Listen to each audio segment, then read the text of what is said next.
Li Tirkiye di çarçovê heştê adarê Roja Jinan ya Cîhanî da hin rêze çalakî, seminer û konferans dest pê kirin. Li Enqereyê jî ji aliyê şaredariya Çankayê ve ev 3 salin ku meha adarê bes bo çalakiyên jinan hatiye terxankirin. Îsal jî şaredariya Çankayeyê bi hevde saziyên civaka sivîl ve çalakiyên bo Roja Jinan di duduyê adarê da bi panel û bi pêşandaneke karîkatûristên jin ve da dest pê kirin. Di panela binavê bi xêzan wekeviya zayenda civakî da karîkatûrista jin ya binav û deng Ramize Erer li ser li Tirkiye rewşa kovarên qerfî û mîzahî û nêrîna wana bo jinan axaftineke pêşkêş kir. Yani söyleyecek sözü olan biz sözümüzü çizgiyle. Tim di kovarên karîkatûr û mîzahê de mêr behsa jinan dikin. Lêbelê bi çaveke mêrane û zayendî behsa jinan dikirin.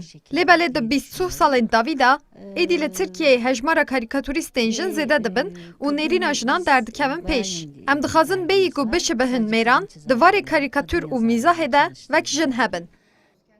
Müdîra karûbarên jin û malbatî ya şaredariya Çankayeyê Asiye Ülkü Karaalioğlu li ser çalakî û xebatên jinan axivî û got ew dixwazin ku di nav civakê de hişmendiya wekeviya zayendî belav bibe.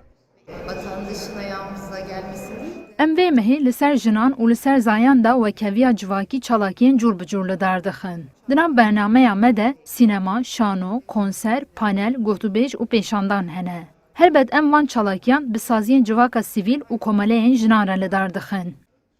Piştî panela karîkatûristên jin pêşangeha ku ji karîkatûrên Ramize Erera ku ev 40 salên karîkatûran xêz dike pêkti hate nîşandan. Di nav xwendekar û şopînerên Erer da ne tenê jin mêr jî hebûn.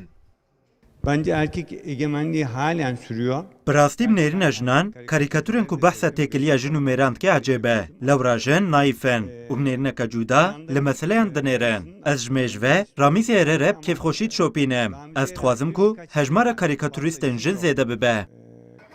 Di çarçoveya heştê adarê Roja Jinan ya Cîhanî da rêze çalakiyên şaredariya Çankayê Enqereyê di dudiyê adarê da dest pê kir û wê heta dawiya vê mehê jî dewam bike. Ömer Sönmez, Kurdistan 24, Ankara.